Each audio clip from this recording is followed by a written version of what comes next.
제 2강을 시작하도록 하겠습니다. 그래서 보면 부실채권은 사전에 막는다. 그래서 보면 그런 것 같아요. 이 기업에서 있지 않습니까?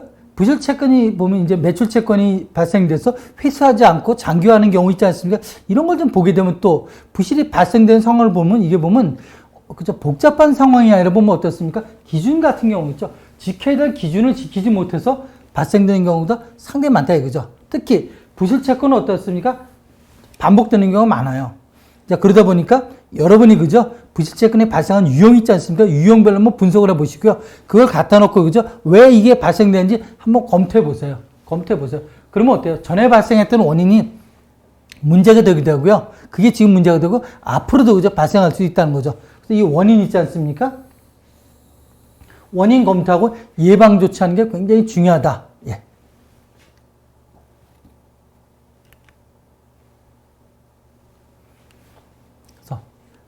그다음에 우리 보면 이제 보증서나 지급 보증보험증 담보 단계에 부실채권 발생된 게 있지 않습니까? 그래서 보면 우리 담보 받을 때 보증서나 보증보험증거는 좋죠. 부동산 같은 거는 우리가 보면 담보 받아도 우리가 경매를 신청해야 되고 경매 기간도 굉장히 길지 않습니까? 뭐 신청하고 우리가 뭐 실제로 신청하고 진행되는 기간도 길고요. 또 낙찰돼서 받는 기간도 또 길고 그다음에 또 보면 우리가 보면 또 그것도 그죠? 100% 받는다는 보장도 없거든요.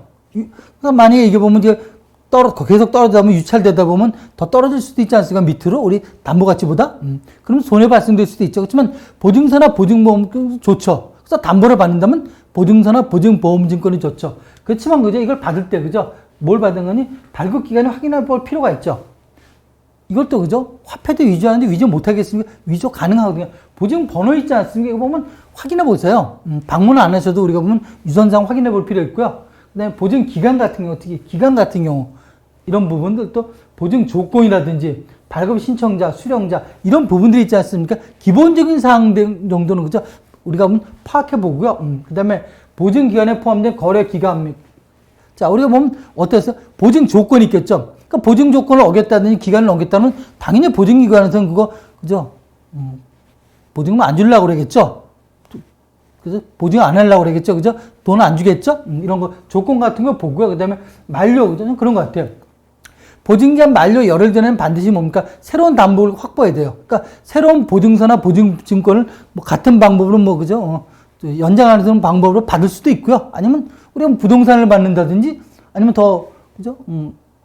좋은 방법은 아니지만 연대 보증이라든지 다른 방법을 받는 방법이 좋고요. 아니면 수금을 해서 뭡니까? 그걸 갖다 뭡니까? 맞춰버린다든지 좋고. 그래서 보면 그런 것도 있죠. 이게 많게 되면 기업적으로 그죠? 전체적으로 많다 보면 그걸 다 일일이 그죠? 만기하기 연장하기 어렵잖아요. 그러다 보니까 전체적으로 12월이면 12월, 그죠? 첫째 주면 둘째 주 그 기간에 뭡니까?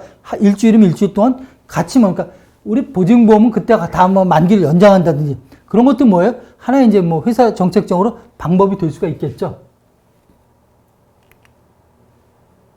그래서 보면 이제 부동산 관리 담보 단계에서 부동산 그죠?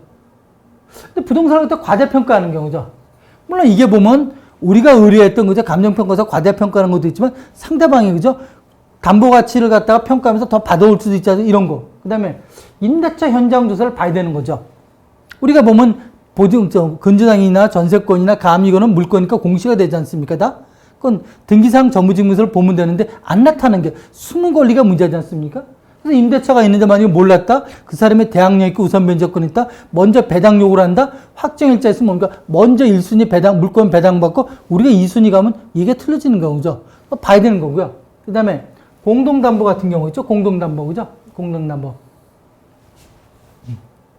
토지 건물 있지 않습니까? 토지 건물 같은 것도 보면 공동담보로 설정하기도 하고요. 그 다음에 담보물권이 여러 건이 있지 않습니까? 그때는 같이 공동담보로 보기도 하고요. 그 다음에 어때요?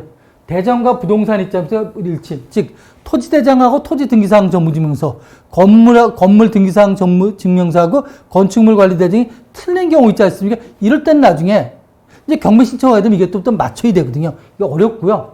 그 다음에 권리분석을 잘못하는 경우죠. 뭐 가등이나 가처분이 맨 위에 있는데 그걸 갖다 못 봤다든지 아니면 근저당이 있는데 그걸 갖다가 그죠 과소하게 평가해서 우리가 보면 우리가 뒤에 후순위에 담보를 잡았는데 그게 보면 이제 보면 낙찰가가 떨어지면서 결국 우리까지도 뭡니까? 못 받는다든지. 고객할 때 절대 이런 거 안 되고요. 우리가 담보 평가하는 거고요. 그 다음에 현장 방문, 그죠? 담보 물건은 어떻습니까? 담보가 설정되더라도 뭡니까? 가서 현장에 보고, 이 물건이 어떤지는 보셔야 되는 거죠. 그래서 보면 향후에 올라갈 가치가 있는 것 같은 경우는 우리가 그냥 보면서 계속 그냥 있으면 되지만, 기다리면 되지만, 만약에 보면 가치가 떨어지는 쪽이 있지 않습니까? 그런 쪽에 부동산이 있다면 뭐예요? 가서 부동산을 갖다가 새로운 담보를 교체해야겠죠. 그 다음에 대리권이 있죠. 대리인이 오는 경우 있지 않습니까? 이때는 어때요? 부동산 담보 듣고 대리인이 오는 경우인데, 이때는 반드시 대리권이 있는지 본인이 위임했는지 다 확인하시고요. 그 다음에 담보를 지정했던 본인이 있지 않습니까? 그 사람한테 반드시 만나서 확인서를 받아야 된다. 그래서 1년에, 그죠? 2번 정도 현장 방문을 이제 안 하는 경우 있죠. 가보셔야 되는데, 그냥 놔둬버려요. 놔둬버렸더니 주변에 보니까 주변 환경이 변했는데, 그죠? 안 좋은 경우로, 그죠? 이런 거 마찬가지로 안 좋은 쪽으로, 그죠? 갔더니 뭡니까? 이상한 게, 그죠? 사회적으로는 필요한 그 시설이지만 담보 가치가 떨어진 게 들어왔다 그러면 안 되지 않습니까? 이런 거.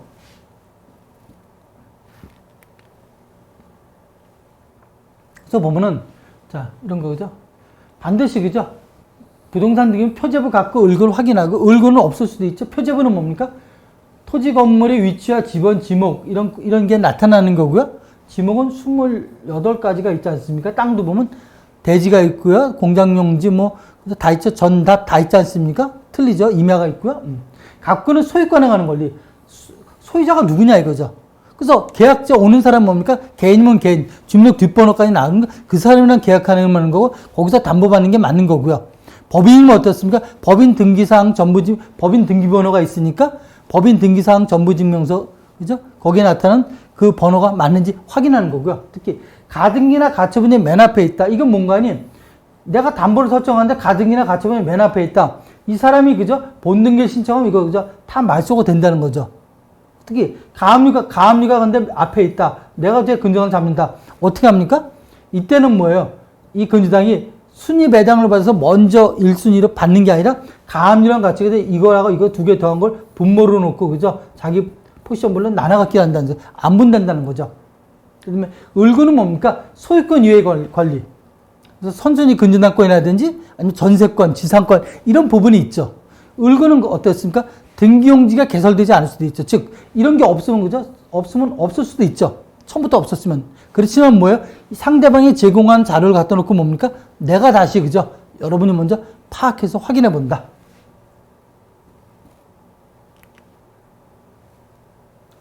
자, 부실채권 발생하면 어떻게 하냐, 그죠? 먼저, 그죠? 언제 우리가 보고서 쓰겠습니까? 신속히 구두보고를 해야 되는 거죠. 그 보고를 들으면 어때요? 위에 임원이나 팀장 이런 분들은 어때요? 이런 경험이 많다 보니까 나름대로, 그죠? 준비할 시간이 있어야 되는 거죠. 그 준비할 시간이 없으면 안 되죠. 먼저 신속히 구두보고를 하고 그 규모를 파악하고 어때요? 우리 부모가 어느 정도인지, 그죠? 파악하죠. 그래서 이 부실 규모 같은 경우는 보면 내부 같은 경우는 보면 이제 보면 관계된 나 말고 딴 사람이 있을 수 있지 않습니까? 전체를 다 파악해 보는 거고요. 현장을 방문하면서 뭡니까? 거의 동시에 뭡니까? 거래선과 채권 회수협의를 하죠. 우리 돈을 어떻게 받을 건지. 이건 이제 전제가 뭔 거니? 아직 이 사람이, 그죠? 그 자리에 만날 수 있다는 그런 전제에서 가보게 되면 보면 부실 규모가 나올 거고요. 또 이 사람이 뭡니까? 향후 어떻게 처리할 건지. 또 나 말고 다른 사람들의, 그죠? 전체 부실 규모가 있을 거고 다른 채권자도 올 거 아니겠습니까? 만나볼 수도 있고요. 그러면서 뭡니까? 이제 내부적으로 판단이 섰다 그러면 거의 동시에 이제 서면 보고하죠.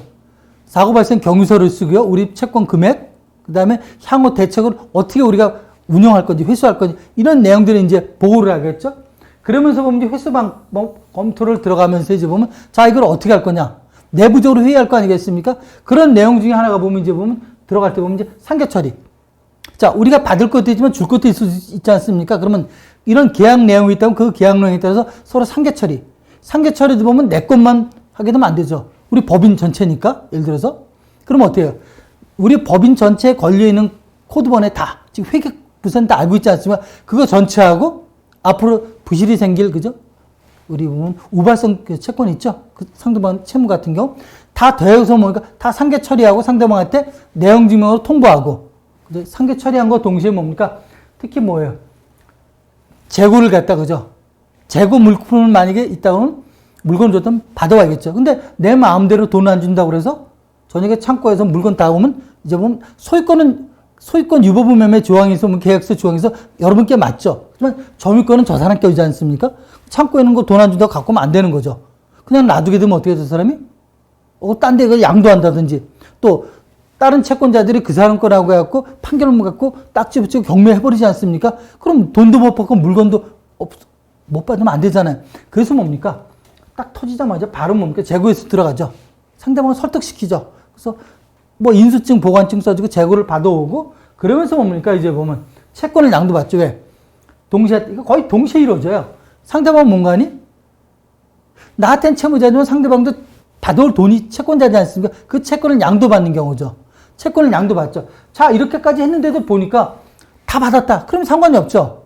서로 이제 인사하고 끝나면 되는데, 근데 문제는 그거 하면서도 불구하고 우리 채권이 남아있다. 즉, 1,000원 중에서 500 받고 500이 남아있다 이거죠. 이거 어떻게 하겠습니까? 회수해야 되죠. 그럼 우리가 처음부터 보면 상대방이 몰랐냐 알죠. 그래서 거래할 때 상대방이 뭡니까? 주요 매출자 5개 정도는 알고 있어야 되는 거고요. 부동산이 어디 있는지 기본적인 건 알고 있어야 되는 거고, 유체동상 창고 물건 있는 건 다 알고 있는 거죠. 알고 있어야 되는 거죠. 그럼 이거 왜 안 했냐? 이걸 먼저 그죠? 임의적으로 회수해서 뭡니까? 리스크를 줄여놓고 그 다음 단계는 뭐예요? 준비하고 있던 거 실행해야 되는 거죠. 부동산 가압류, 유체동산 가압류, 채권 가압류. 또 거기다가 뭡니까? 우리가 보면 혹시 이럴 수 있죠. 우리 물건이 없어지면 안 되니까 처분금지 가처분 같은 경우 그죠? 신청해서 근거조항은 뭡니까? 계약서에 보면 소유권 유보분 매매 조항이 있지 않습니까? 그래서 보면 내 건데 저 사람이 있는데 저 사람이 부도가 되면 또 없어지니까 내 것도 손해보니까 처벌하지 말라는, 그죠? 우리 가처분 신청하면 받아주면 뭡니까? 가처분을 할 수가 있고, 이거는 나만 할 수 있지, 내 물건 딴 사람 못하죠? 그러면서 뭡니까? 이제 거의 비슷한 시기에 이제 최고사 발생하죠. 채권 회수하겠다는 거. 그러면서 이것도 이제 법원에서, 그죠? 법원 우측에서 발생하면 채무자로 봐서는 이제 보면 뭐 압박 효과도 있을 수 있고요. 그러면서 뭡니까? 이제 우리 보면 민사소송 들어가서로 공격과 방어, 혹시 저쪽에서 또 방어할 수도 있지 않습니까? 그럼 공격과 방어를 통해서 우리 보면 집행권을 받아서 나머지 채권도 있지 않습니까? 이거 지금 가압류했던 거. 부동산 경매, 유체동산 경매, 그 다음에 채권 압류나 가압, 추심이나 전부명령, 이런 내용을 뭡니까? 회수하는 거고, 혹시 가처분했던 물건도 뭐예요? 빼와야 되지 않습니까? 그러면 집행권 받아서 우리 보면 이거 집행권을 받아서 그걸 가지고 이제 집행관에 가서 물건을 회수해 온다든지 이런 노력을 갖다 보니까 거의 동시에 이런 프로세스가 이루어지는 경우죠. 아마 여러분들도 보면 그죠? 이런 프로세스로 간다고 보고요.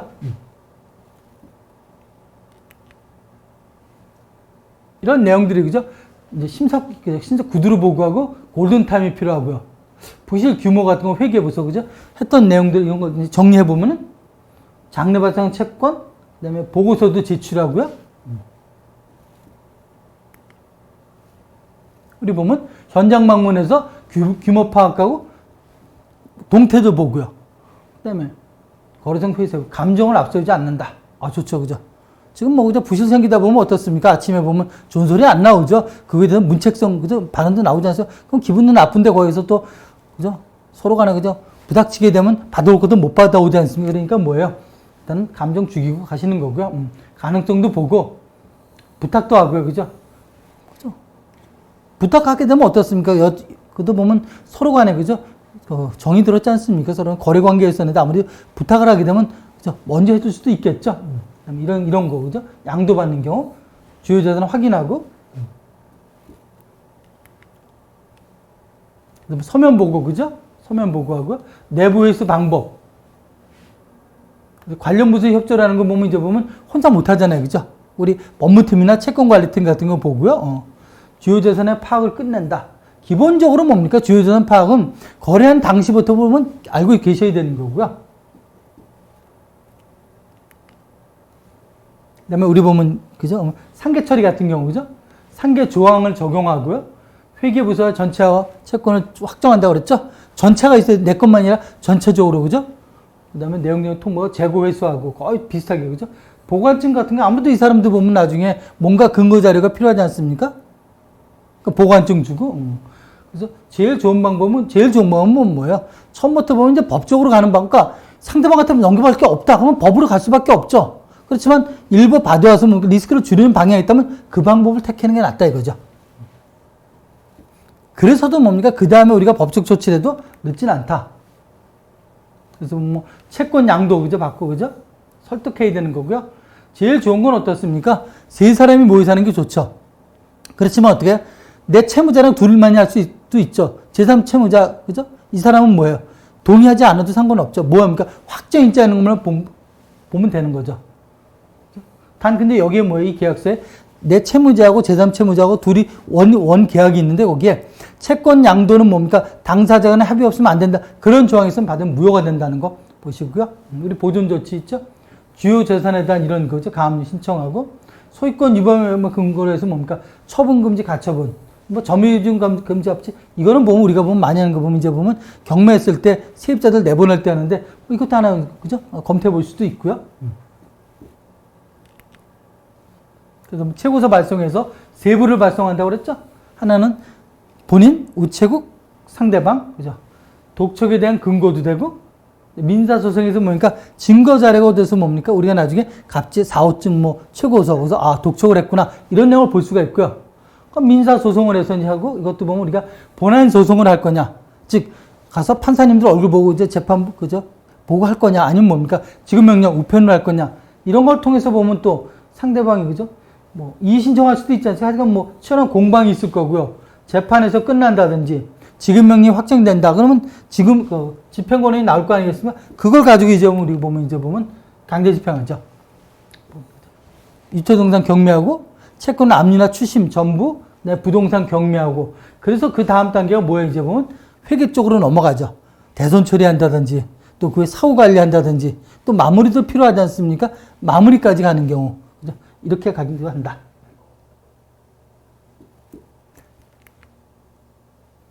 그래서 우리 보면 이제 보면 그죠?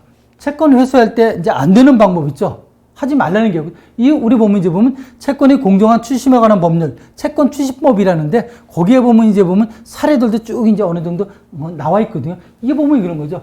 뭐 권리를 남용하든지 불법적인 방법 이런 걸 하지 말다는 거죠. 채무자도 뭡니까? 인간된 삶과 평온한 삶을 가질 수 있는 권리가 있다 이거죠. 그래서 우리 보면 오후 9시부터 있지 않습니까? 아침 8시까지 있잖아요. 뭐 전화를 한다든지 방문하는 걸 하면 안 되는 경우죠. 그래서 우리가 보면 너무 의욕을 앞서다 보면 요즘에는 또 뭐예요? 채무자들이 불법 채권 추심 신고도 하고요. 막 그런다고요. 형사 문제가 될 수도 있거든요. 근데 이런 건 이제 조심하고 또 우리 녹음하는 경우 있잖아요. 상대방이 보면 또 우리가 또 뭐 또 어떤 하다 보면 또 이 감정이 북받치다 보면 또 말이 좀 약간 그죠. 톤이 좀 올라가는 경우 있을 수 있지 않습니까? 그걸 또 녹음해서 나중에 또 뭐 제시하게 되면 또 애먹는 경우도 있으니까, 그죠? 이거 시간 지켜주면서 뭡니까? 정중하고 우리 용어라든지 용어 같은 것도 적절하게 사용한다. 뭐 위계라고 써 있지 않습니까? 그래서 가정하는 거, 그죠? 채무자의 관계인 경찰서, 법원, 변호사, 법무사 등으로 다신 변호사를, 그죠? 위장해서 연락한다든지, 또, 그죠? 법적으로 허용되지 않으니까 조치가 불가능한 가상의 법적 조치를 할 거다. 뭐 이런 식으로, 그죠? 뭐 언급한다든지. 이러면 안 되고요. 그 다음에, 그죠? 무효이거나 존재하지 않는 거. 없는 거 갖다가 의사표시를 하려고 그러는 경우가, 그 다음에 소송을 해서 뭡니까? 채무가 확인됐음에도 불구하고 채무가 없어 근데도 달라고 계속 그러는 거죠. 사망한 채무자의 상속인 상속폭이라는 사실을 알았는데도 그죠? 채무를 계속 변제하라고 뭡니까? 상속이 났다 하는 거 이런 경우 이것보다 더 많겠죠. 더 많거든요. 이런 걸 뭡니까? 이제 뭡니까? 법에서는 이제 하지 말라는 경우죠. 그래서 우리가 보면 이제 채권 회수할 때도 뭡니까? 어떤 룰은 지켜줘야 된다는 거. 예. 또 보면 이런 경우. 뭐 법원, 경찰청 있지 않습니까? 그 밖에 국가견행 이런 오인할 수 있는 거, 뭐 이렇게 보내는 거, 문서를 가정한다 이런 우편물 거기다 뭐 그런 내용을 갖다 쓴다든지 표기를 한다든지, 그지?